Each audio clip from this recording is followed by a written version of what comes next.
They thought it was just an old trunk in a sealed chamber. But when the locksmith cracked it open, the silence was deafening. Inside wasn't just jewelry. It was a legacy Anne had buried. Diamonds wrapped in velvet. A letter she never wanted read. And the royal staff member who found it? Never seen again. Before we begin, please don't forget to like and subscribe for more interesting videos. For decades, one wing of Anne's estate remained untouched. Curtains drawn, doors locked, even cleaners avoided the hallway. Those who worked in the estate knew better than to ask questions. It was simply referred to in hushed tones as the East Wing, a name that carried the weight of untold secrets. For years, it stood like a forgotten relic of a time no one dared speak about. But when renovations were ordered in preparation for a private royal gathering, that silence broke, accidentally and irreversibly. A junior maintenance manager, unfamiliar with the estate's quiet rules, flagged a strange anomaly on the blueprint, a room with no modern access records, no maintenance logs, and no internal surveillance. The entrance had been painted over, the hinges rusted shut. But what triggered immediate action was a handwritten note, years old, taped to the inside of a nearby cupboard. Faded, barely legible, but one name clear as day. Property of H.R.H. Princess Anne. Do not enter under any circumstances. Curiosity may have once killed the cat, but in this case, it may have silenced a man. The staff member who found the room and initiated its inspection vanished shortly afterward. Officially, he took an early retirement. Unofficially, his friends say he was frightened, shaken after what he saw. He told one colleague over the phone, "It wasn't just jewels, it was like a warning." Then he stopped answering calls.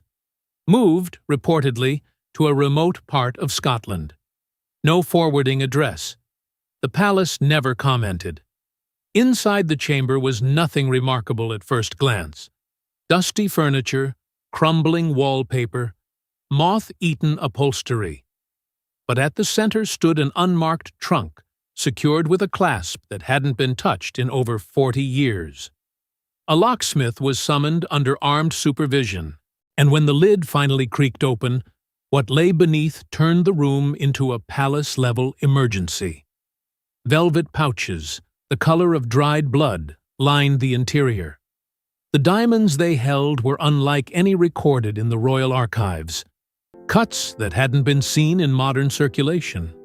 Settings clearly designed before the 20th century. There were no catalog numbers, no photographic records, no valuation tags. To the Royal Collection Trust, these diamonds simply didn't exist. But what chilled everyone in the room wasn't the gems. It was the paper. A single sheet, brittle and yellowed, placed carefully atop the pouches.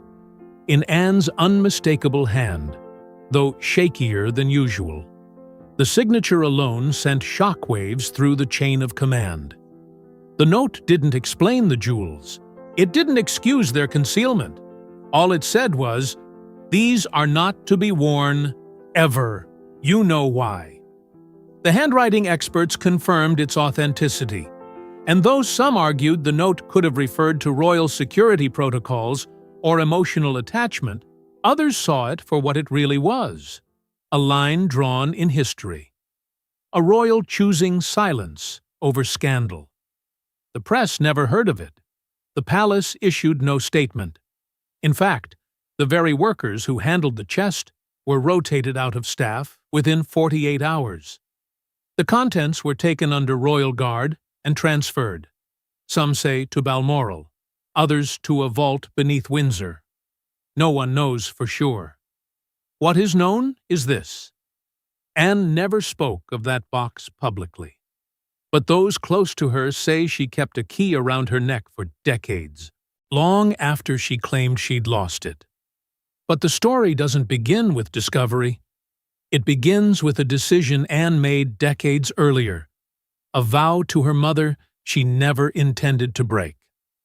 When Queen Elizabeth II handed Anne the box, no one else was in the room. No witnesses, no cameras, just a mother, a daughter, and a whispered condition.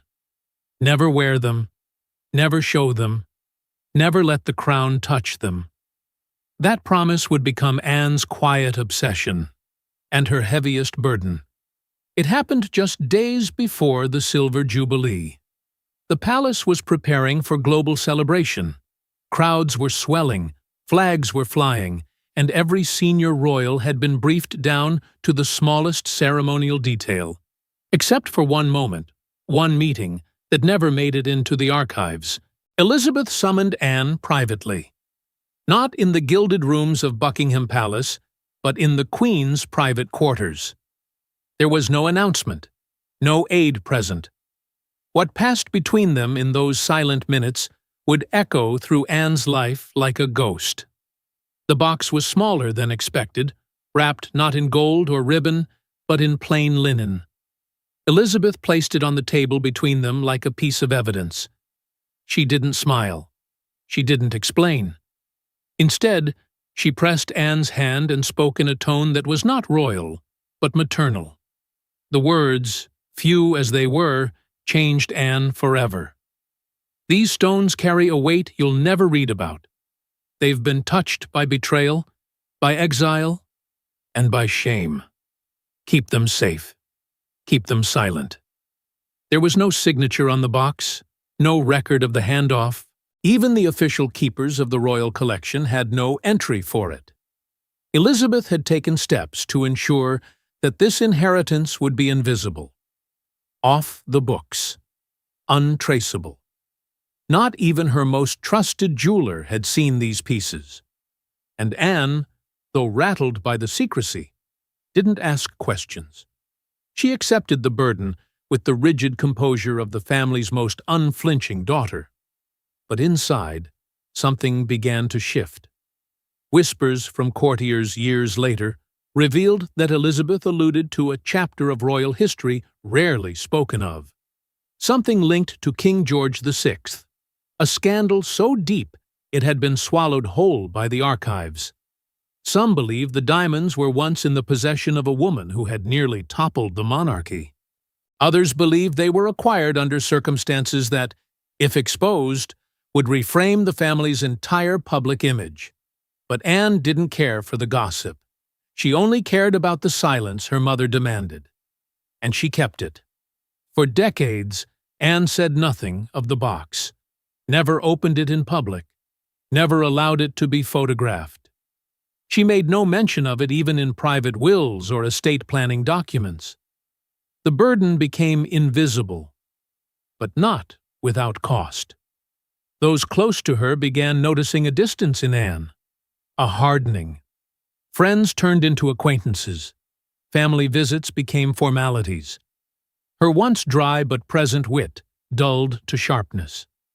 Her emotional shutters had closed, and few realized why. Because she wasn't just protecting jewels. She was guarding a truth too dark to wear. But Anne's loyalty came at a cost that nearly unraveled everything when another royal demanded the box be opened. She was queen consort now. Wasn't she entitled to wear anything in the vault? But when Camilla requested that specific tiara, the one with the emerald-cut diamonds, Anne said a word no royal dares use against the wife of the king. Absolutely not. What followed? A cold war behind the velvet walls. The request came quietly at first, almost casually. Camilla, now queen consort, had launched a discreet effort to reorganize the royal jewelry archives. It wasn't unusual. Every new queen typically made adjustments, reassigning heirlooms, updating usage logs, and deciding which pieces were suited for modern reign. But tucked within a handwritten ledger, hidden between codes and outdated entries, was a name that hadn't been spoken aloud in decades: the verdant crown, an emerald-cut diamond tiara, so opulent and distinct that it stood apart from every other royal piece. It was said to shimmer differently, and for good reason. No one knew where it was. until Camilla did. It wasn't listed in the official inventory, not photographed, not valued, but an aging note from a long-retired keeper mentioned it in passing. Currently withheld at Princess Anne's discretion. That's all it said. No reason, no justification. But it was enough to ignite curiosity, and, more dangerously, ambition. Camilla made the request through formal channels. Polite, procedural, no drama. Yet behind the diplomacy was a quiet sense of entitlement. She was queen consort, the wife of the sovereign. The jewels belonged to the crown, and the crown was now hers to wear. But Anne didn't hesitate. Her answer was swift, firm, final. Absolutely not. No explanation, no compromise, no deferral to the king. The box stayed sealed. What Camilla didn't know, what few did, was that the tiara was more than just dazzling stones. Whispers from within palace walls had long linked it to one of the monarchy's most tightly sealed scandals. A forbidden affair, a royal mistress, and a cover-up orchestrated at the highest level. It was allegedly worn once, in the 1930s, at a private event that ended in disgrace. The photographs were destroyed, the press bribed, the woman erased. But the tiara survived, and Elizabeth, burdened by the past, had sealed it away and passed it to Anne with a single instruction. Keep this hidden. We do not wear shame. Camilla pressed further. Not publicly, but behind closed doors. What followed was a meeting between the two women. Anne, the iron-willed traditionalist, and Camilla, the late-blooming monarch who had fought for her place at the table. The details of the conversation were never officially released, but leaks emerged. A raised voice, a slammed door, and one devastating quote reportedly spoken by Anne, "Being queen doesn't make you clean." Their relationship, once chilly but civil, became openly tense. During state dinners, Anne stood further apart. At public events, she refused to engage in the usual courtesies. Observers speculated. Headlines whispered. But inside the palace, the lines had been drawn. One side guarding a legacy, the other demanding it be redefined. And yet, for all of Camilla's power, the box remained untouched, sealed, guarded, untouched by a crown she now wore daily. Camilla wasn't the only one who wanted the diamonds. Someone else had a more dangerous motive, and their name was written in Anne's hidden letter. Among velvet pouches and aged diamonds, one item stood out, a sealed envelope with a single word. Harry. Not a title, not a rank, just his name. What could possibly tie the runaway prince to jewels no one was supposed to know about? The letter wasn't placed beneath the diamonds. It wasn't tucked away or hidden from sight. It was on top, deliberate, intentional, impossible to miss. Anne's handwriting had marked the outside in tiny script, to be opened only in the event of removal. And inside? A folded note with Queen Elizabeth's crest, her signature faint but unmistakable, and instructions that turned everything upside down. According to the letter, the diamonds weren't meant to remain with Anne. They had been entrusted to her only for safekeeping, not as a gift, not as inheritance, but as a bridge. The note laid out a condition, one line that would never be seen by the public, but now exists in whispers. If he remains within the house, the crown is his to wear. If not, lock them. Let them sleep. It was a clause that stunned even those closest to the late queen. Not legal, not binding, but emotionally explosive. The jewels, it seemed, were meant for Prince Harry, but only if he chose to stay. Anne never spoke of this, not to William, not to Charles. She treated the letter like a ghost, one that haunted every corner of her private thoughts. And when Harry left, when the interviews aired, when the royal doors slammed shut, she didn't burn the letter. She didn't destroy the diamonds. She simply sealed the box and swore it would never be opened again. Her silence was not a rejection. It was a warning.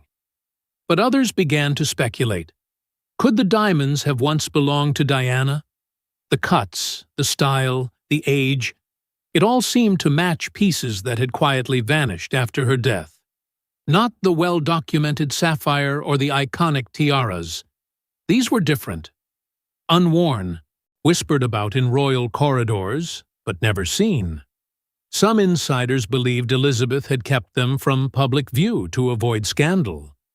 Others believed she had set them aside for a future daughter-in-law, a future that never came.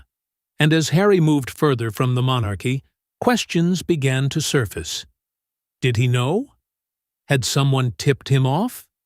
On more than one occasion, during the early days of his departure, he made cryptic remarks about things meant for me that were taken. But nothing ever materialized. And when pressed, palace sources shut the topic down entirely. Anne feared more than just embarrassment. She feared combustion, the press, the speculation, the headlines. If word got out that diamonds potentially linked to Diana had been withheld from her son, it would tear the fabric of public trust in ways the monarchy had barely survived before. She wasn't guarding a secret. She was guarding stability. But there was someone else who knew even more than Anne. Someone who watched the box move from room to room. And when she spoke, the palace shook. Before she died, Princess Margaret whispered to her nurse, "Don't let them touch the cursed ones." Everyone dismissed it as delirium until they realized she meant the diamonds Anne kept locked away. And the tragedies that followed? Eerily specific. One stone, one scandal. One heir, one death. Margaret had always been the more defiant sister, outspoken, bold, unafraid to say what others wouldn't dare whisper. But in her final weeks, something changed. The sharpness in her voice turned to fear. Her nights were restless, her words increasingly cryptic. Nurses reported her waking in cold sweats, mumbling about the weight that can't be worn and Anne's burden.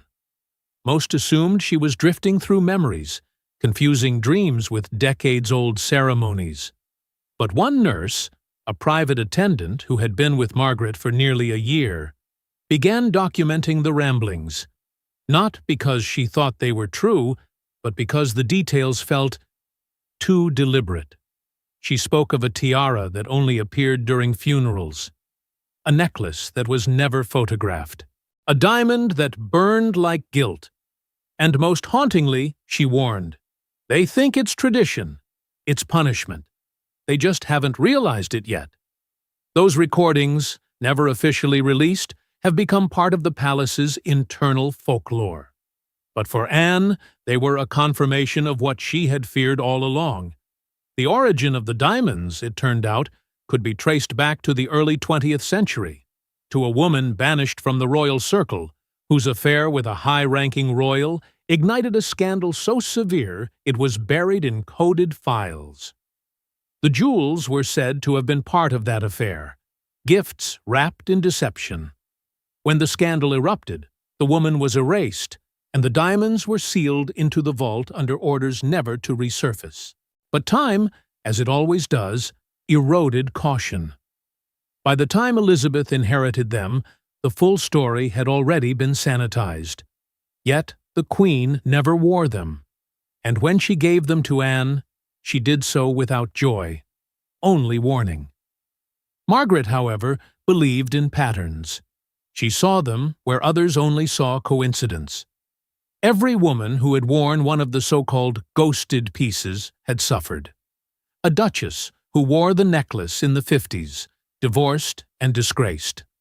A princess who used the tiara in a photo shoot, dead within 2 years. A foreign royal loaned the bracelet for a banquet. Her country's monarchy collapsed months later. It sounds impossible, absurd. But within palace walls, where superstition and tradition blend like smoke, it was enough to keep them buried. Anne began to see it too, not as literal curses, but as legacies of pain, emotional landmines. The diamonds, she believed, were soaked in grief.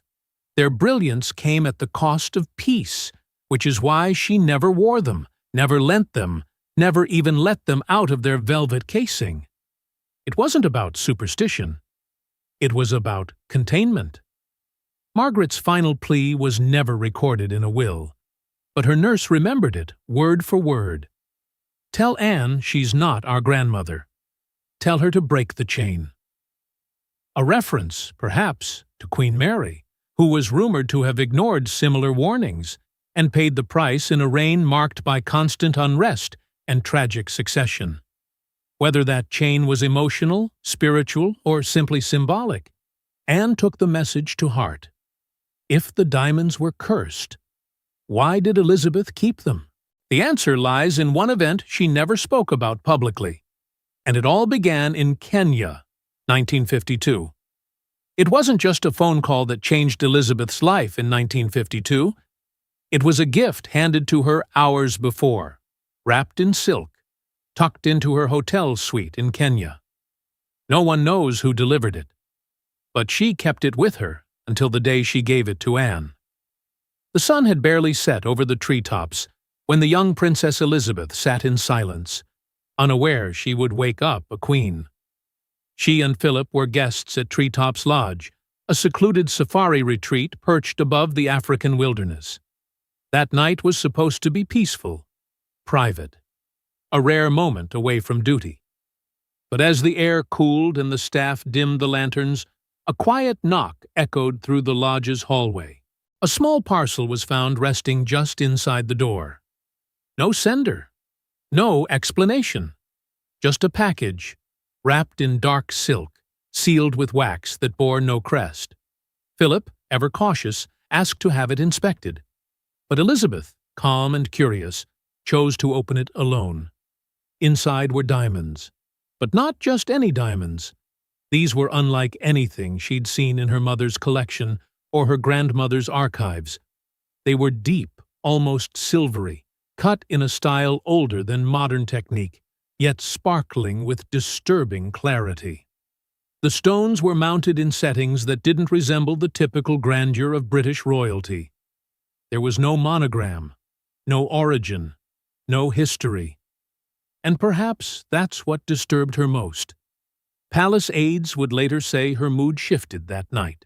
Subtly, but unmistakably, she was pensive, withdrawn.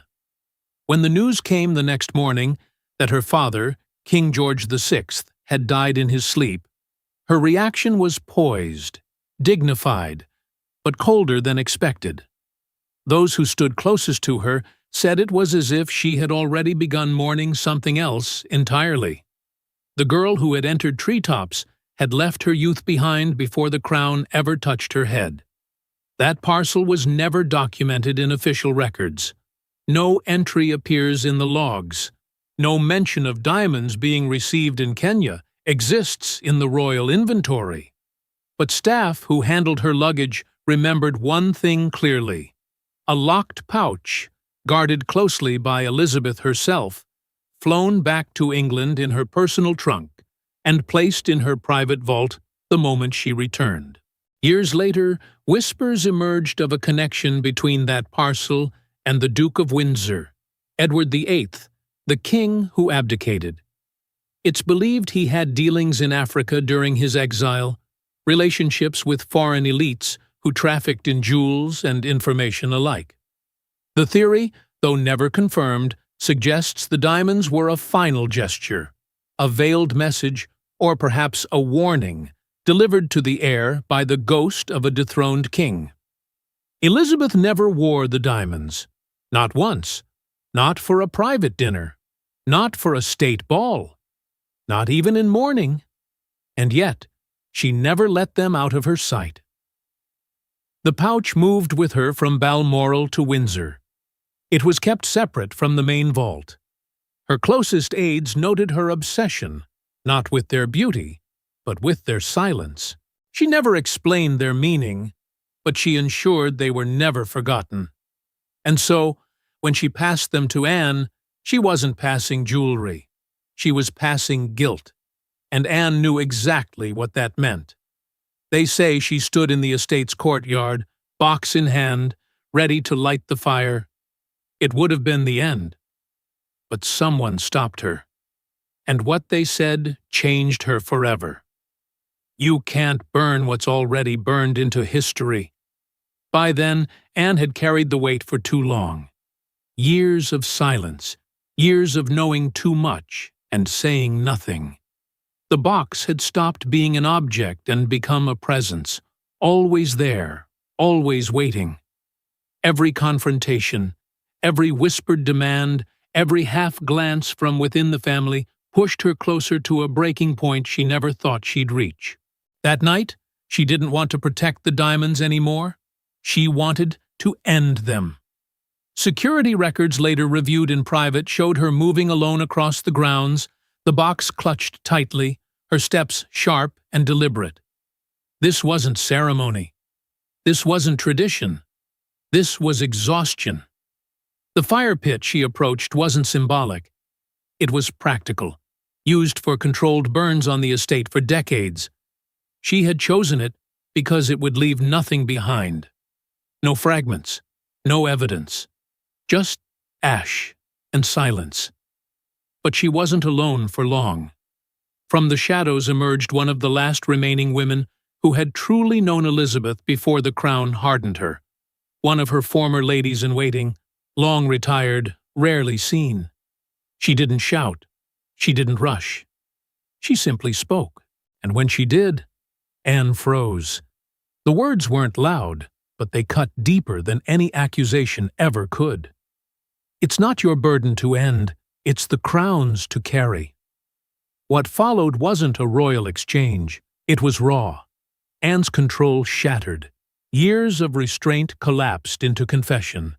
She spoke of lives damaged by proximity to those diamonds, of women punished for wearing what was never meant to be worn, of promises made in fear and kept out of loyalty. This box has ruined more lives than it ever honored, she admitted, and I'm tired of being its keeper. The lady-in-waiting didn't argue. She didn't defend the jewels. She reminded Anne of something far more dangerous than curses or scandal: erasure.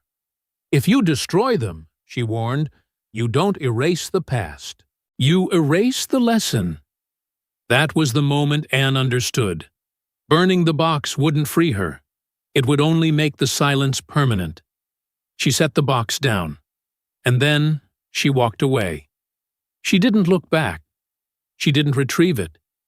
She left it sitting there, untouched, as if daring history to decide its own fate. By morning, the box was gone, removed quietly. No record of who took it. No entry in the estate logs. Just absence. The box survived that night. But Anne made one final decision that would change everything. And only one person knows where the diamonds are now. The box no longer sits in Anne's estate. It vanished, quietly, without ceremony. But whispers in the palace say it was passed to someone unexpected, not a senior royal, not even a Windsor, just a girl, who may someday become queen. No announcement was made, no convoy, no official courier in red livery, just an unmarked car leaving the gates one misty morning before dawn, carrying something Anne had guarded her entire adult life. That silence, the absence of protocol, was intentional. Because what Anne did next was unthinkable by royal standards. She bypassed the line of succession. She ignored titles. And she made a choice that would rewrite the path of inheritance. The box, they say, went to Charlotte, a child. But not just any child. The only daughter of the next king. The one who watches from the sidelines now, quiet, poised, absorbing everything. Anne didn't trust the crown. She didn't trust the handlers, the archivists, the men in gray suits who had tried for years to wrest the box from her grip. But Charlotte? She was different. She was untouched by palace politics. Still young enough to listen, old enough to remember. Anne believed she might someday understand the weight, not just of diamonds, but of everything they carried. The delivery, insiders say, was made via private means. A loyal family friend, one of the last people Anne trusted, delivered the box directly into the hands of Charlotte's governess. No instructions, no paperwork, just a sealed letter to be opened when the girl was ready. Weeks passed before William and Catherine noticed anything was missing. When they did, it was already too late. The transfer had occurred. The silence had begun. Then came the pendant, a tiny, diamond-cut teardrop Charlotte wore during a holiday appearance, barely visible, nestled beneath her collar. But to those familiar with the forbidden collection, it wasn't just a trinket. It matched the cut of one of the locked-away stones, not identical, but unmistakably from the same hand. The reaction behind palace walls was immediate. Questions were asked. Vaults were checked. Records were scoured. But the box was gone. Even the archival logs showed a blank entry where the item once existed. And then came the final blow. Anne's last message, found only after her departure from public duties. A sealed note, handwritten, delivered to the palace archives. It read only one sentence: "Use them only when the silence ends." No name, no date, no signature. But the handwriting was hers, and the meaning was clear. Anne hadn't just passed on the jewels. She had passed on the decision: when to speak, when to reveal, when to remember. Charlotte holds that choice now. Not the crown, not the consort, not the courtiers scrambling to control the narrative. The weight is hers, and hers alone. But what if the silence never ends? What if the diamonds remain hidden, waiting for the moment the monarchy needs them most? Some say the monarchy's strength lies in tradition. Others say it lies in secrets. But the truth, it may lie in a single velvet box that no one dares to open. Not because of what's inside, but because of what it means if the world ever finds out. The box is no longer a possession. It's an idea, a riddle passed down from sovereign to sovereign, each too afraid to solve it, and too bound by duty to destroy it. Within its walls sits a collection of diamonds that should represent heritage, continuity, and power. But instead, they represent the very thing the monarchy fears most: unfiltered truth. Cold, sparkling, and impossible to explain. Anne's decision, her final act, was neither a betrayal nor blind loyalty. It was something more complex. She didn't destroy the box. She didn't surrender it. She placed it outside the reach of those who would use it as leverage, or worse, as spectacle. She didn't trust the present to understand the past, and in doing so, she made a statement that pierced through the heart of royal tradition. Not all inheritance is meant to be claimed, because what these diamonds carry isn't just scandal. It's the weight of silence. Silence that stretches across generations. From Elizabeth to Anne. From Margaret's deathbed whispers to Charlotte's curious hands. Every woman who has come close to them has been changed, hardened, hushed, and perhaps that's the legacy the monarchy never intended to leave, but always did. And yet, in that silence, there's power. The kind of power that doesn't shout, but shapes everything around it. The jewels, locked in velvet, wrapped in whispers, have become the perfect metaphor for the crown itself. Dazzling from the outside, impossibly heavy within, beautiful to the world, unbearable to those who know the truth. The question now is not whether the box will be opened. It's when. Will Charlotte, years from now, unlock what others were too afraid to face?